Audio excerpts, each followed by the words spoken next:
my guest, Conrad Askland, has done everything. I mean, the man is an artist, the man is a writer. He's done things on tour, at sea, all over the place. I mean, this guy has been amazing. But this project here, we're talking about Pan the Musical, the one for the ages. What's going on? So a long time no talk.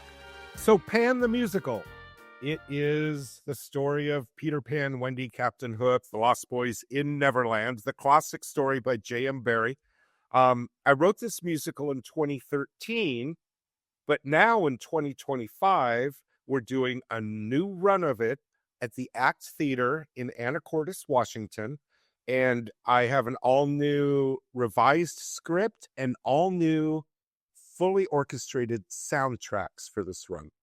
Okay, so talk to me about that. You read it one time. A lot of times people would be content with saying, been there, done that. But what was the reason that compelled you to go back and say, let's update it for a new audience, new time period? When I finish a project, it's done and I move on to the next one. You have to do that so you don't get obsessed with your past work. But I had a director in the middle of 2024 ask me what are some musicals I thought would be good that they could do in Anacortes. And I said, what about Pan? And they immediately loved the idea. So we put together a package to pitch it to the theater. So once they said they wanted to do it in 2025, now's the opportunity. If you know a show's going to go back on stage, now you look at it with, magnifying glass. And I went through in detail with the director, updating the script, making things more clear, improving the words in dialogue, making the jokes hopefully land a little better. And then for the original run, I orchestrated it for a pit orchestra of 7 musicians. We played it live. Act requested soundtracks. So I've created soundtracks for the entire show so people can perform this show now without any live musicians. Oh, excellent. Yeah. But there would be no reason. I wouldn't have gone back and revised it unless I had a run. When you have a run for a show, another opportunity to showcase, then, of course, you want to make all the, I don't know if you call it improvements, but more detailed aesthetic choices. What George Lucas calls them improvements, right? Well, you hope they're improvements.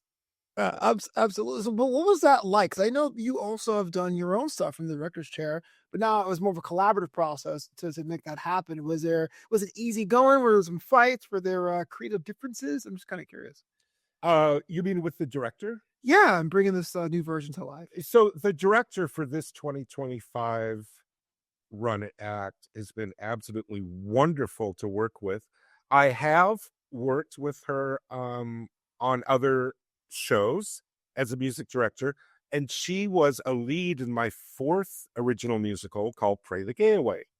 So she understands the process of working on an original musical theater work.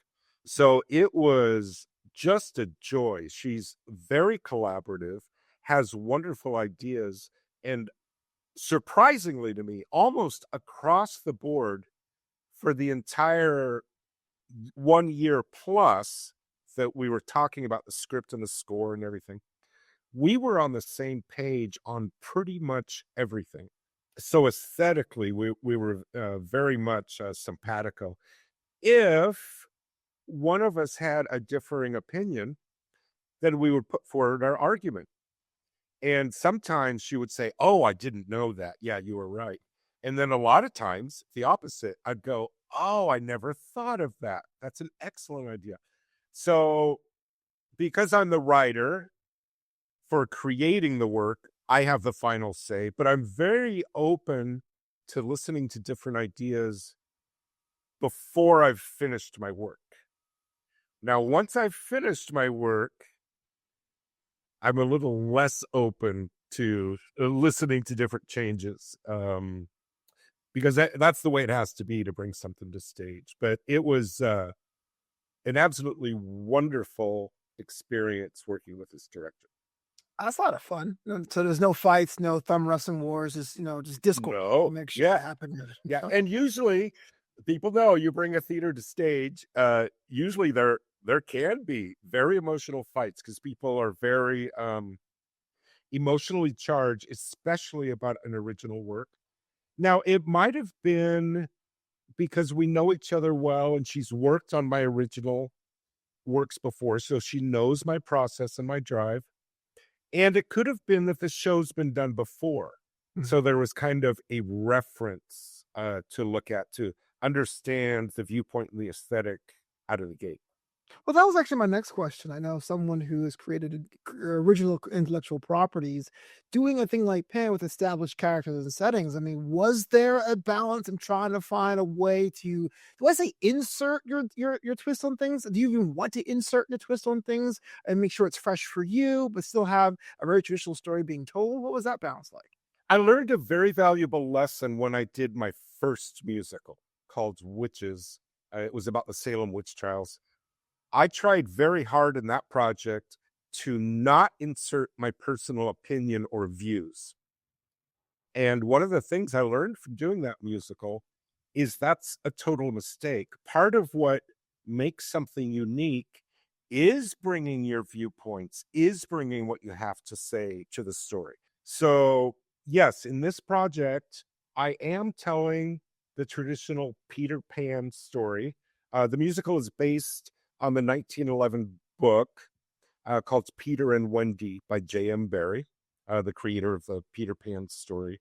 And there are things in the original story that did not age well, that are would be offensive to a modern audience, to our sensibilities. One of the things that jumped out at me is, and this is a spoiler alert,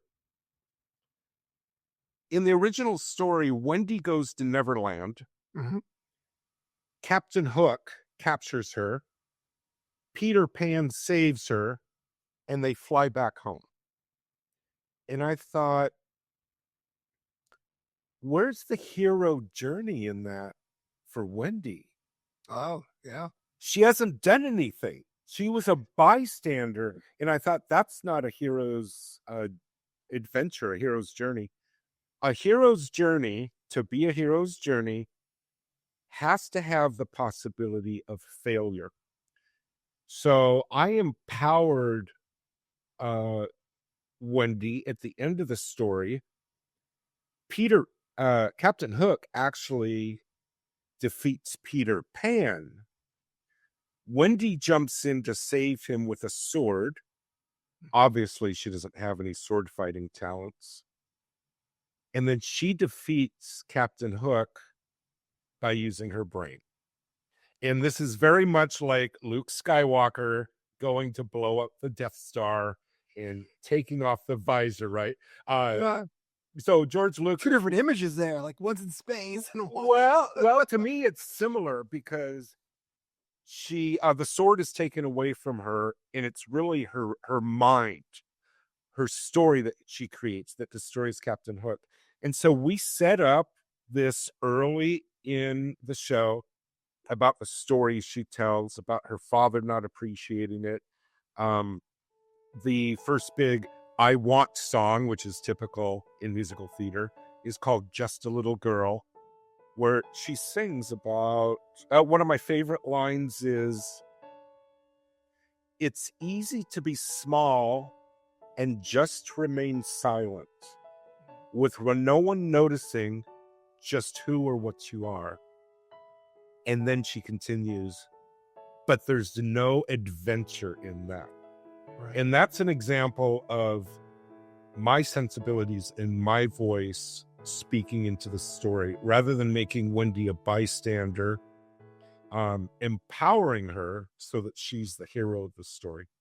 Um, I also have elements talking about, there's a lot of comedy in the show, but there's also some highbrow musical theater where we talk about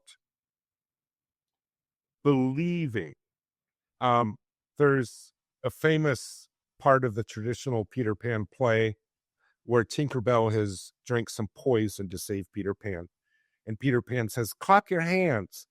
If you believe and clap your hands, you'll come back to life." And I throw a twist in that scene and examine briefly what's normally just a real fluffy scene, examine the intersection of what does it mean to believe, and is it possible to pretend to believe? Does that work? And I know this kind of thought seems strange to interject in a Peter Pan story, Right. but I feel the way I've set it up and where it lands is very powerful for the audience. So those are some examples where my personal viewpoints are interjected. I also have I worked for many years as a piano player at Knott's Berry Farm in California, Nice. in the Calico Saloon, the Cowboy Saloon, and also the Birdcage Theater, which was the longest running melodrama theater in the United States. Steve Martin worked there as an actor, I think in the early 70s.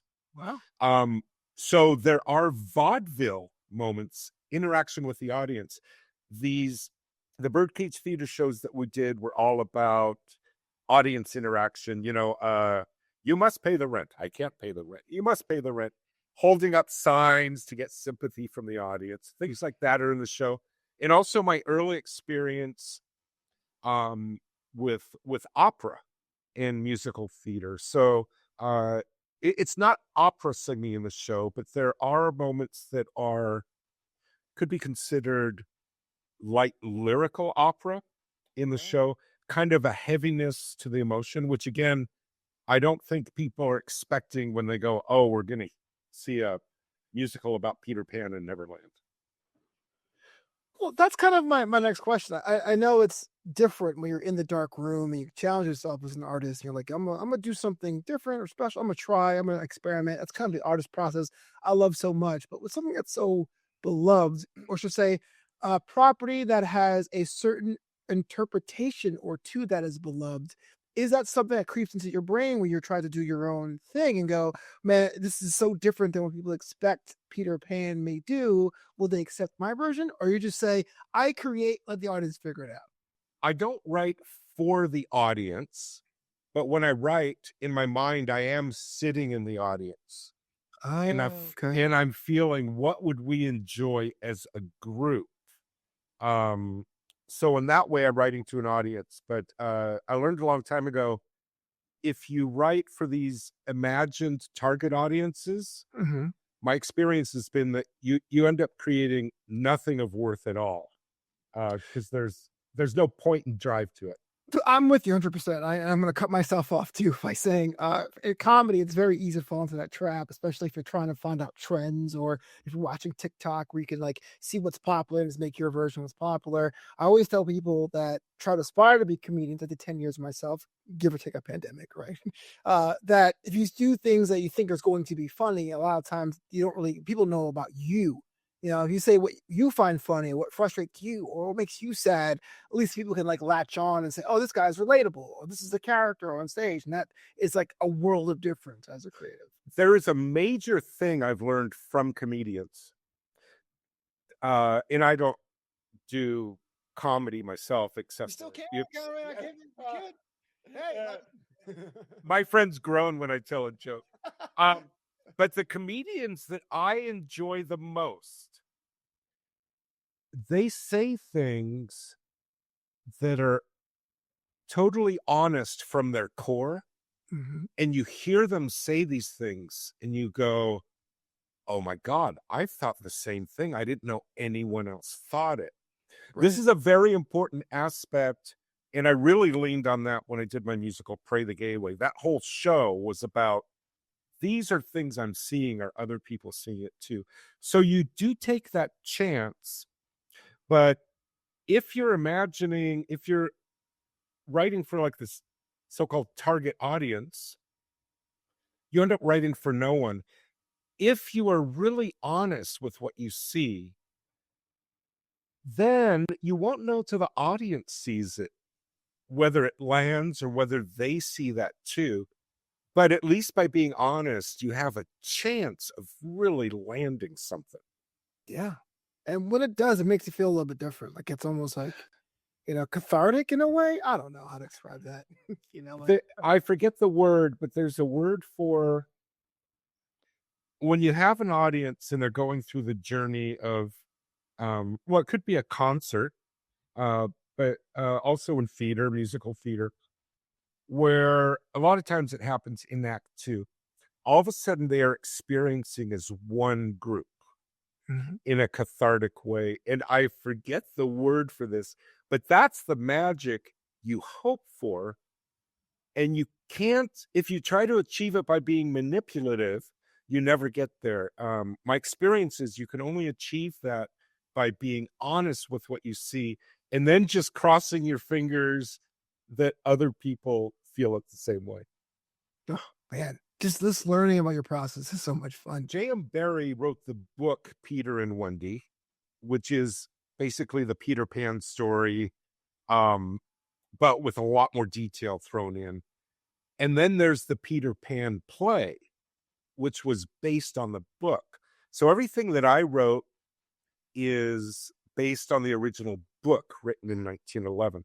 Mhm. Later, they developed the Peter Pan musical, the Disney versions of Peter Pan. Nothing that I do is based on that. It's based on the original book.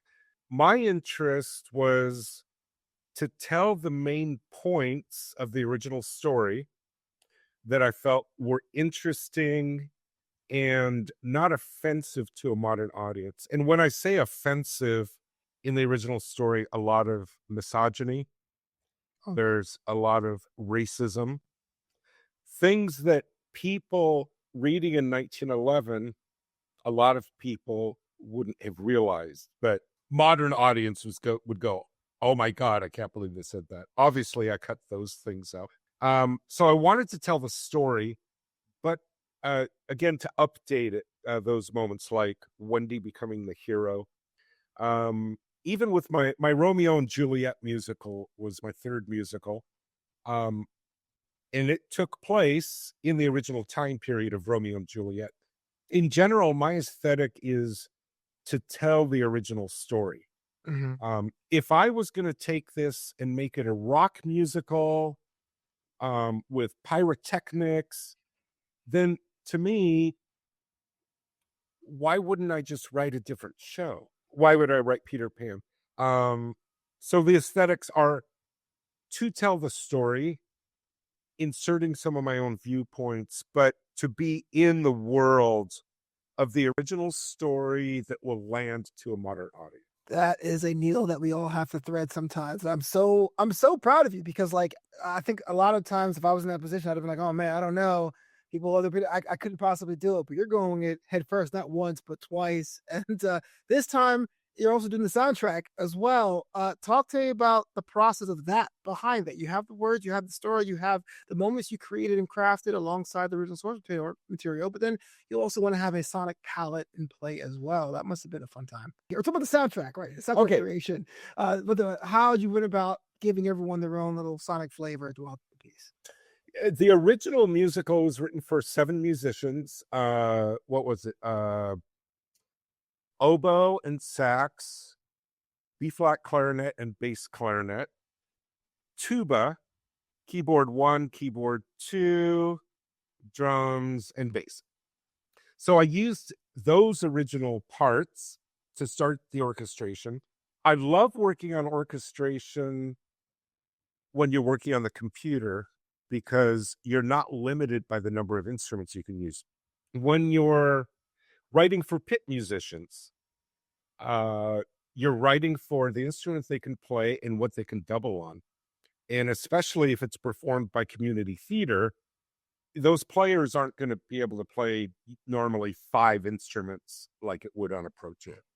Yeah. So by doing the soundtrack, I'm not limited by the number of tracks I could do. So the first thing I did was added a flute to help balance out the oboe, the clarinet, and the bass clarinet. Is And that I an decision or did you like audition other instruments and go, nah, flute's what I need? Like how did so well, I already knew I wanted flute because some of my favorite sounds. One is clarinet in the mid register.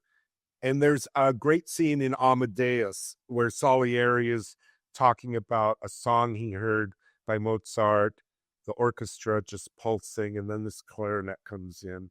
I love that scene. I have a couple moments in the show where the clarinet does exactly that. oh, The doubling of the flute and oboe, goes back to Mozart and used a lot by Beethoven, where the flute would double the oboe either in the unison or up in the octave. So I wanted that for the classical sound. Because it's musical theater, I have to have glockenspiel. That's the high bell. And then I have to bring in trombones. That's kind of a staple of musical theater. And then if I have trombones, then I need the trumpets. Now I have a full woodwind and brass section that's real punchy. If I have the glockenspiel, it's Peter Pan. It takes place in a nursery. I need a music box. So I have a music box that plays throughout, sometimes very sweetly, sometimes creepy. If I have the music box, I should use the celeste. The celeste goes back to Mozart. Then for the pirates, I have xylophone. Gives it kind of a Pirates of the Caribbean Halloween kind of vibe. And because it's pirates, harpsichord. So a lot of the fun 6/8 kind of music, the sea shanties are with harpsichord. So those sounds are kind of for the pirates. The oboe and the flute come in whenever something is emotional. Sung by This is Wendy or Google says La Noce Figaro. Does that sound right? well, that's not the one. It's I can't believe I can't. He used it in a lot of them. Yeah. I can't believe I can't remember. Papa Papa Papa Papageno. People watching this are gonna laugh at me. It's like Mozart's Mozart. Oh, the magic flute. Oh, right. Yeah. Okay. Does that in music class? Okay. Music of Mozart would use that celeste. So I use all three of those instruments. So it gives it a little bit of a classical, to me, a kind of storybook feel. Then, of course, I have to have harp. The harp plays plucked individual notes and does throughout the musical the big swells going into the emotional or the dramatic parts. Orchestral percussion, rolls on the snares for the pirates, tubular bells that kind of simulate the chimes of Big Ben, as you would in a classical orchestra. Each of these was added as I went along, and what you end up with by the time I'm doing the last songs is, I have these 30 instruments for the sound palette. And now there's this world created of Pan. I really enjoy that discovery process as I go. When I start, I don't know what the full orchestration will be. I just do each part that's needed. And once I've added that part that's needed, I can always see the next one or two parts that are needed. And you keep kind of going along like that, like writing a novel. Just for the idea of the scale of this, was one thing where you had music written and then decided to make it, or was it like working sessions where you had musicians coming in and you going, "Nah, that section was written one way. I want to change it in real time." What was that like? Well, I have the original score from 2013, and I was kind of surprised. I didn't change any of the music. Oh wow! That like. I didn't change any of the lyrics or melodies for the show, except for there's a couple parts where I changed harmonies and a couple parts where I changed the key a little bit for the performers. But no, I was really happy with the music. I did change, even the underscores, as far as the notes, the chords, they were the same. I just kind of changed the way they sound with the orchestrations. The most changes were in the script. Okay, for sure. I'm so curious and fascinating about that. Like I know musicals are something that does not impact me as much as a fellow person, but the ones I do like, I'm like all in. When I was a kid and my mom had, I think, Columbia Record Club, and she had all the Rodgers and Hammerstein stuff, and I was like, Right. she loves Sound of Music, one of her favorite movies of all time. But I was like, boring. But Music Man, oh snap! It was one kid in Brooklyn with a copy of the Music Man. It was me. That was how it was. But okay, so we're talking about Peter Pan, the musical. I can't wait to see how this version really is going to appeal to a brand new audience. But we were talking about this before we went live about the differences between a professional tour and community theater. And you look, you had a lot of things to get off your chest about that subject. So tell us about it. Yeah. Well, so I just finished a 3.5 tour with Cirque du Soleil, a world tour Yeah. in June of 2025. And then we started, actually, I got home on a Monday and we started our first pre-production meeting on Tuesday. Wow. And then 2 months later was audition. So we went right into it. The biggest difference, the obviously the budgets in community theater are very low. They're very finite. And along with that, the technical support, what they're able to do. A national tour, a company like Cirque du Soleil, they put millions of dollars into the technology and the technicians that they hire for those shows. So my focus when I'm working with musical theater, my personal focus is on the delivery of the dialogue and the singing. Those are things I can control. And I kind of let the director worry about the other things like sets, costumes, lighting. Those are kind of out of my control. The performers in musical theater have a really wide gamut of experience. Some people are former pros. Other people, this is their first time on stage. But what community theater brings is a lot of heart. Anyone who's worked in community theater knows the when the actors show up, they give it everything they got. And that's always really satisfying and enjoyable to work with community theater cast. And this cast has been absolutely wonderful to work with. That brings me, reminds me of a story of the early 2000s where CSI was like the biggest show on the planet. Trust me, I'm going somewhere with this. You're like, CSI, Peter Pan. Yes. But I remember Anthony Zuiker, who created the series, and said, what was your approach and about making this whole scientific, forensic, procedural crime drama? And he's like, event television. There's limitations in television. There are expectations are different. Back then, it's like the whole rash of like, the streaming services, streaming wars. My job is for that 44 minutes to give you a big experience with the limitations that we have, which is pretty cool because I mean, we look at like being on a boat or being in a Cirque du Soleil production versus community theater. I can tell you when I was a kid, I saw my first ever stage play. They came to my elementary school. Didn't matter the venue, didn't matter the size of the crowd. It was the stories, the costumes, the dialogue, how they were delivered, the music cues that blows people away, and that's what sticks with them. So I like the fact you're actually going ahead first.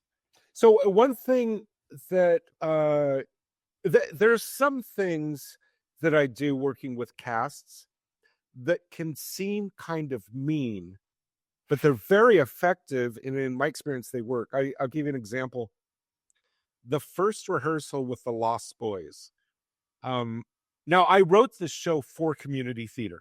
So there are parts for seasoned musical theater performers, but the parts for the Lost Boys were for younger, first-time performers. And so they don't have any basis to work on like what you do in rehearsals. And the very first time I met with them, I said, your parents are going to come see the show and they're going to tell you that they love it. That's a given, no matter what you do. What we're after is to really push what you're delivering to the audience. So when your parents come up to you, hopefully they're speechless. So that what you do is so engaging. The person at school who doesn't like you says, well, but they were really good on stage. And I guess that sounds mean, but it sets a different bar for even though these are first time performers, for what they can achieve. And that first rehearsal, they're all nervous, they don't know what to expect. And now we're in the week coming up to opening. And these Lost Boys are fierce. They're like a unit. That was one thing I said the first day. This only works if you are a single unit, the Lost Boy team. And it's been really exciting seeing especially these first time performers in the trajectory of what they've learned to bring to the stage, always with the focus on the audience. It's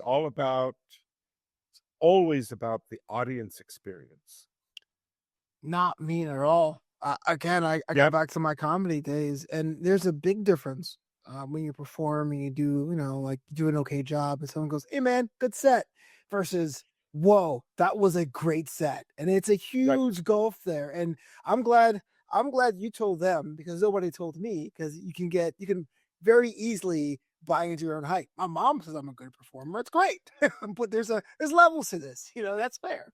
No one told me these things when I was younger. I had to learn them the hard way. Yeah. No one told me. Why didn't they tell me? I don't know. Yeah, the Lost Boys are a unit. Remember, you heard it here first, but Yeah. you touched upon it. It's going to be on stage very soon, around the corner as we record this. I mean, what's the feeling like? Excited, relieved, somewhere in between, nervous? For me, Yeah, for you. so I am just so satisfied and impressed with what this community theater cast is bringing to the stage. Um, the characters are taking my little comedy bits and pushing them even funnier with what they're bringing to the table. The dark parts of the show, and there are dark parts, those characters have taken them and made them even darker. That's been really fun, this collaboration. When you start rehearsals, you're informing the actors about the show. And then over time, they slowly take ownership. Well, now we're in the week before opening. It's their show now. Mhm. It's not my show. It's given to them. And it's been very satisfying. Yeah, seeing what they do with the characters. Yeah. Man, I can't imagine being there opening night. Must be in the front row, or you sit in the back, or you can't listen to your own work. What's the approach when something comes up? No, I'm really looking forward to it. I get seats in the back, and the reason is if I was a performer, the last thing I would want to see in the front row is the composer staring at me. The only exception, I do have a show I'm going to bring my mother to. The show was originally dedicated to her Oh, because she always kept the window open for me yeah. to fly back home.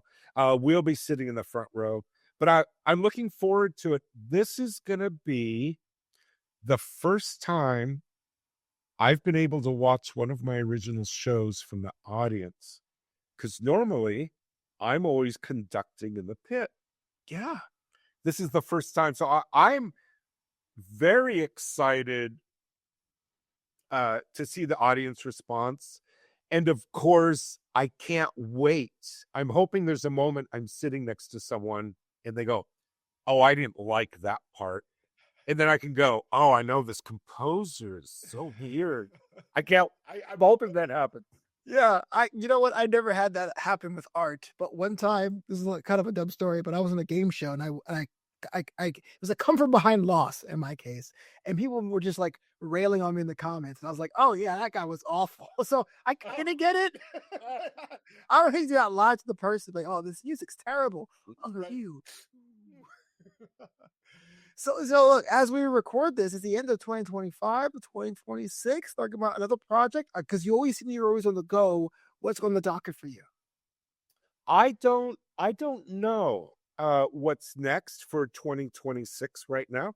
And that's kind of normal for me. So I got off my Cirque du Soleil tour, and then I help with this show. As of this recording, it's going to open in a few days. I have albums and album ideas that I'm working on. But as far as for large projects, I'm not quite sure right now. It's kind of a trick question. And the reason why I asked that after hanging with you for about half an hour talking about this dope play is that sometimes I feel like as artists, we get so locked into doing the thing, like to be able to experience the life is actually an important part to it too. So the fact you're out there going, look, I have this going on now, but I'm open to see what the next experience is. That's pretty cool. Cause I think I'm in that same place right now myself. I do know in the past, if I've tried to make this happen, bam, it's this over here. Right. So I've kind of learned after doing this so many years to I call it following the river, just being open to what's on the periphery and what comes my way. Fitting, because Peter Pan was about that life as well. So we're straight full circle. True. Man, I just love hanging with you. DM Simmer, the podcast for creatives. Final thoughts, which you want to share with your audience?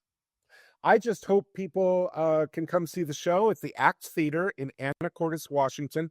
It runs from November 21st to December 20th, 2025. If you're international, can't see the show up in Washington State, there will be a video on my YouTube channel of the production that I'll post hopefully in 2026.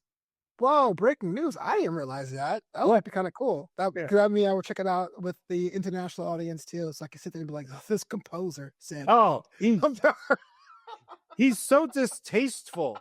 Oh, someone did say to me, one of the producers said to me, Conrad, you really like bathroom humor. And my reply to them was, it's called scatological humor, and Mozart also liked scatological humor. She's like, keep up, get a program. That's great. Again, thanks so much for being on the show. Can't wait to see the Peter Pan play, hopefully next year, or maybe I might go to Washington myself. Either way, it's going to be a grand old time. Fly on up. Okay.